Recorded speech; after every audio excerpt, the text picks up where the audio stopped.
Томас медленно шел по кладбищу, уставившись на серые надгробия, обрамленные тусклым светом заката. Воспоминания о его жене Эмили не давали ему покоя, заполняя его сердце как сладким, так и горьким чувством. Эмили была беременна, и они с нетерпением строили планы на светлое будущее, полное радости и надежд. Однако их сказка оборвалась в одно мгновение, когда произошла внезапная автомобильная авария. Стремительное несчастье в корне изменило их жизни, оставив Томаса одного с душевной болью, с которой ему предстояло научиться справляться. В то время, как он продолжал скитаться по кладбищу, его внимание привлек силуэт среди могил. Он на мгновение замер, сердце забилось быстрее. Кажется, контур, напоминающий Эмили.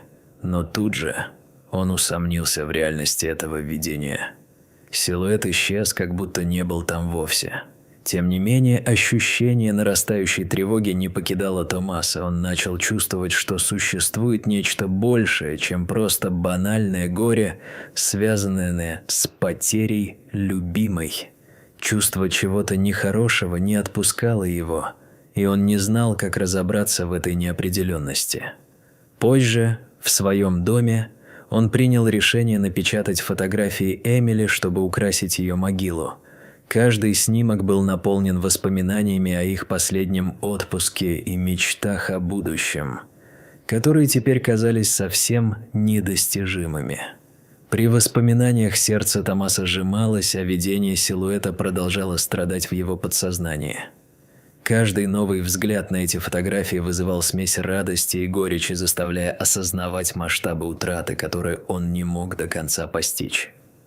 На следующее утро Томас снова вернулся на кладбище, и на этот раз он заметил женщину, которая удивительно напоминала ему Эмили.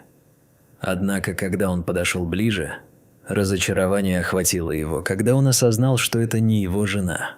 Он вновь был окружен смешанными чувствами, которые возникли от воспоминаний о Эмили. Они накрывали его как океан, и каждый раз ему становилось все труднее дышать. Немного спустя, когда он вновь посетил могилу Эмили, его ожидал шокирующий сюрприз. Томас заметил младенца, оставленного на могиле, с лицом, которое напоминало ему Эмили. Секунды казались вечностью, когда он находился перед каждым из этих моментов.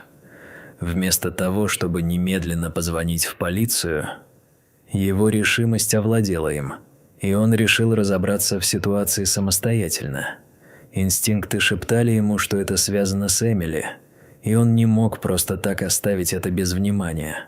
Вернувшись домой с ребенком на руках, у Томаса возникло чувство, что его жизнь завершила один круг и начала новый. С каждой минутой он понимал, что его мир кардинально изменился. Он решился обратиться за советом к близким друзьям Эмили, надеясь получить объяснение произошедших событий.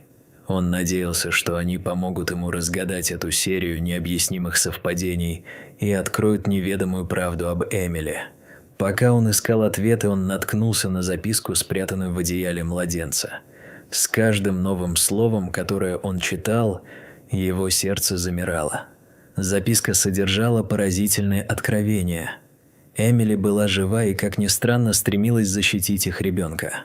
Для Томаса это стало настоящим потрясением, ведь он не мог представить, что все считали ее мертвой, пока она на самом деле продолжала борьбу за свою и дитя жизни. Остальные строки записки открывали для него глаза. Он осознал, что найденный им ребенку был их сыном. При отпечатках слов в его голове появилась коннотация слова «арготек», вызывающая подозрения и вопросы. Эта новая информация начала заставлять его подозревать, что Эмили смогла выжить и заботиться о них с небес, посылая ему знаки и подсказки. Несмотря на свои предвзятые мысли и переживания, Томас продолжал расследовать правду о последних днях Эмили. Он случайно нашел фотографию Эмили с незнакомым мужчиной, сделанную незадолго до ее предполагаемой смерти.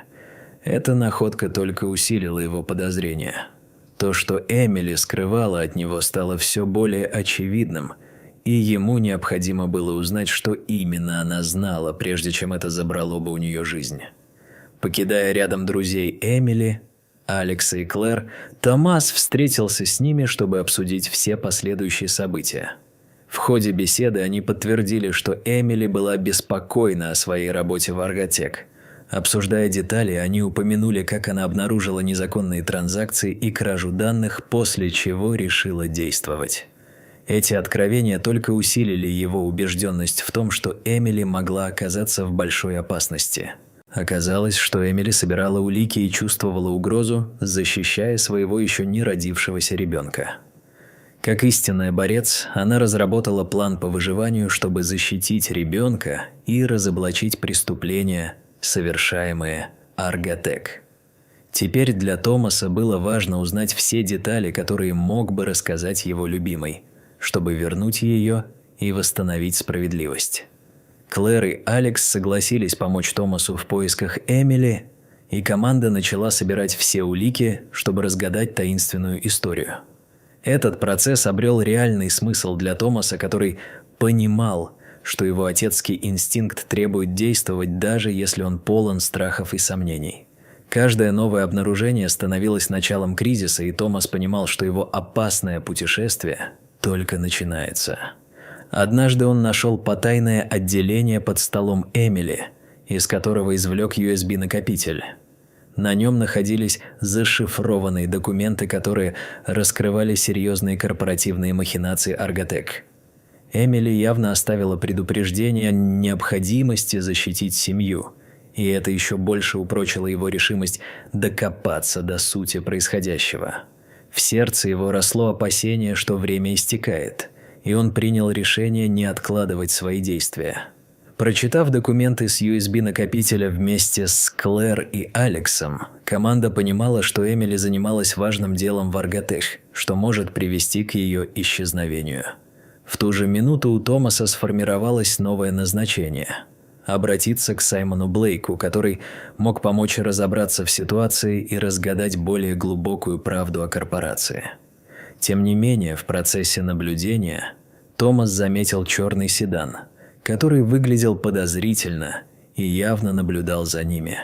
Это заставило его еще больше довериться Клэр, когда она предупредила его о возможной опасности от Арготек. Но по мере нарастания угрозы Томас не собирался отступать. Его решимость только возросла, и он решил продолжить расследование, ведь это означало не только личное дело, но и возможность спасти Эмили.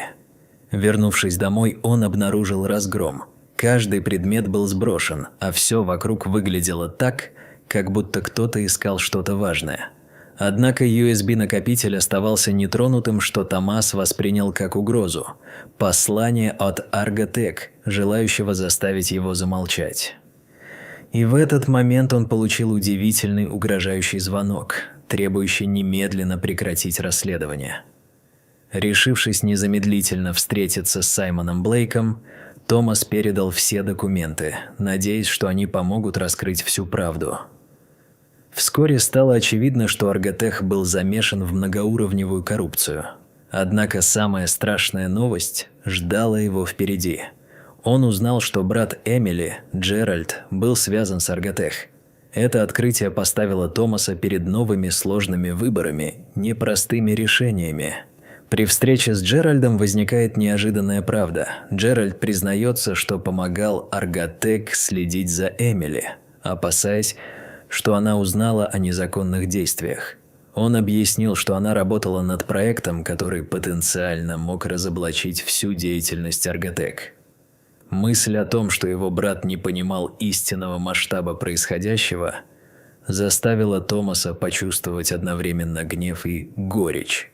Однако самое шокирующее открытие приходило в следующем предложении, когда Джеральд сообщил, что смерть Эмили была инсценирована. Слова о подкупах и фальсификациях были как гром среди ясного неба. Это означало, что Эмили жива и сейчас находится в изолированном месте, пока зло продолжает действовать. Это откровение вызвало у Томаса решимость, которую ничто больше не могло поколебать. Джеральд стал готовить Томаса к спасению Эмили, предоставив адрес, где ее держали. Вместе с близкими друзьями он осознавал, что это не просто личное дело, а возможность разоблачить системную коррупцию, растущую на их глазах. Команда начала подготовку к спасательной операции, осознавая всю серьезность ситуации и темные намерения Арготех, которые во что бы то ни стало старались сохранить свои секреты и власть. История Джеральда подтолкнула команду к решительным действиям. Он рассказал, что Эмили связалась с ним в тот момент, когда поняла, что не может доверять никому, а он помог ей скрыть ребенка и оставил его на могиле. Это решение было жестоким, но необходимым для защиты сына. И Томас чувствовал глубокую связь с Эмили, которая, несмотря на все, никогда не оставила своего ребенка. Теперь команда приступила к операции по спасению, изобилуя разведывательными данными, позволяющими точно определить местоположение Эмили. Жизнь Эмили зависела от их усилий, и они захватили фермерский дом, где ее держали. Томас вошел в помещение и увидел Эмили. Хрупкую, но с внутренней силой в глазах, которые горели как два вспыхнувших огня. Этот миг соединения был полон значимости и надежды. Пройдя все испытания, Томас наконец находит Эмили, и они воссоединяются. Она начинает рассказывать ему о плане Арготех по ее устранению, и Томас, глядя в ее глаза, видит горечь утрат и одновременно свет впереди. Теперь они должны собрать доказательства и улики, чтобы добиться справедливости и закрутить расследование вокруг деятельности Арготех. В конце концов, Эмили и Томас остаются вместе, символизируя стойкость любви и правды. Фермерский дом, в котором произошло столь значимое воссоединение, стал символом их борьбы за справедливость, отстоять права и признание. История их борьбы и любви лишь начинается, с призывом к подписке и оставлению комментариев, чтобы больше людей знало об этой важной теме и могло поддержать детей и семьи, которые стали жертвами коррумпированных систем.